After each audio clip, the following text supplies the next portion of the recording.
Jean was caught off guard. What did San just say? He couldn't believe it. San, with a firm and composed tone, respectfully declined the offer, saying he was truly grateful but couldn't accept it. Jean blinked in disbelief. He's rejecting it? San tried to clarify, awkwardly clearing his throat, repeating that he appreciated the gesture. But Baek Sangah interjected impatiently, asking why not just accept it already. He warned San that he might end up regretting it later. But San remained firm. Still, I can't betray the one I serve, he said. Jean observed closely, thinking to himself that he didn't expect San Dojian to be this loyal to the seventh elder. If memory served him right, San was never this devoted in his previous life. Jean argued that the seventh elder would understand. After all, his disciple was being given an opportunity to grow. There was no reason for the elder to stop that. But San shook his head with a pained expression. No, he said, the seventh elder had given him a mission. Jean was puzzled. A mission? San clarified that's why he had to stay by Senior Han's side and assist him. Baek Sangah's eyes widened in realization. Senior Han? Could it be, you're referring to Han Nguyen, right? Jin's mind connected the dots. So that's how this all ties together. San revealed that Han Nguyen was the true heir to the seventh elder. That hit Jean hard. In his past life, someone else had inherited that position. Did Han get expelled before it happened? Or maybe he didn't grow enough in 20 years? Or, did he change his name? Just who was Han Nguyen? Then Baek Sangah shifted the conversation. She could tell Jean had something to ask her too. Was he going to give her the same offer as he did to San? Jin's answer was a firm rejection. Of course not. He only wanted to talk about Group 2. Baek Sangah sighed in disappointment. Jean then called her out directly. Isn't it about time you step up and do your job properly? Baek Sangah grinned, realizing Jean had noticed. However, she argued it wasn't time yet, pointing out that according to Cheonail Academy's policy, she had to keep drawing out as much opposition as possible from the team until the mock battle began. But Jean countered. Since he had already seen through her plan, wasn't it time to assess how he handled things? Baek Sangah, clearly impressed, admitted he'd even figured out the purpose. Fine, she said. Tell me. Jean declared that, as vice leader, he would support her authority. So she should go all out for Group 2's victory, with the same fiery spirit she had when she blew Ma Jinseong away. Baek Sangah got a bit flustered. That had been in the excitement of following her grandfather's teachings. Jean chuckled. Good thing it only ended in excitement. If she'd had another sword, someone could have been seriously hurt. Suddenly, Baek Sangah's expression turned serious. Who are you? Jean smirked. Who am I? Baek Sangah stared. How do you know that? Jean casually said he was just guessing, but now he was sure.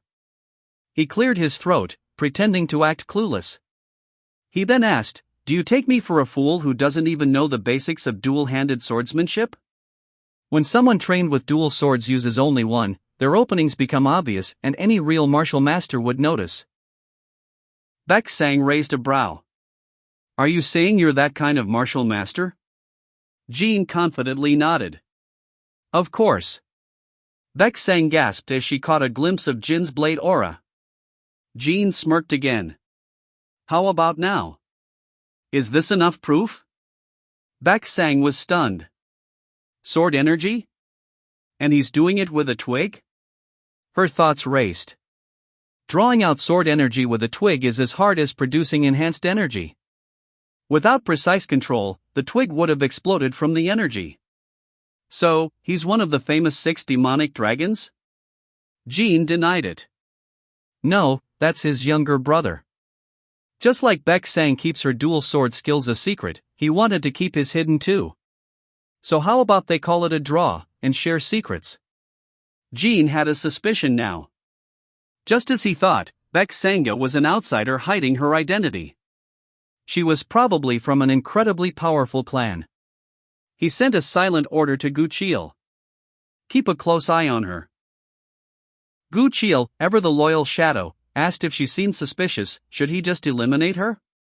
He was confident no traces would be left behind. Jean was stunned. What are you talking about? We have to protect her. He flicked Gu Chiel on the head. Ouch.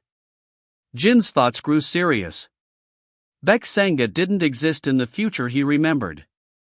That alone told him something was wrong. He believed he had found the assassination target. There was only one place that could send a child like her to the demonic cult and taught dual swordsmanship, the greatest sword clan in the Central Plains. Nanshan's Baek clan. The current head of the Baek clan was one of the 5 kings and the leader of the Orthodox Alliance. It was very likely that Baek Sangah was his granddaughter. In just a few years, both the Baek and Namgang clans would be annihilated together. The demonic cult would be behind it all. The new leader of the Orthodox Alliance, the Sword Supreme Sage Guan Hyun, would cry for revenge, demanding justice, swearing to burn the demonic cult to the ground. Jean remembered, back then, he had wondered why they didn't defend themselves.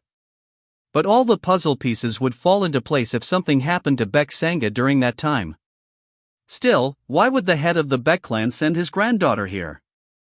Wait a second. Surely the cult leader was informed beforehand, right?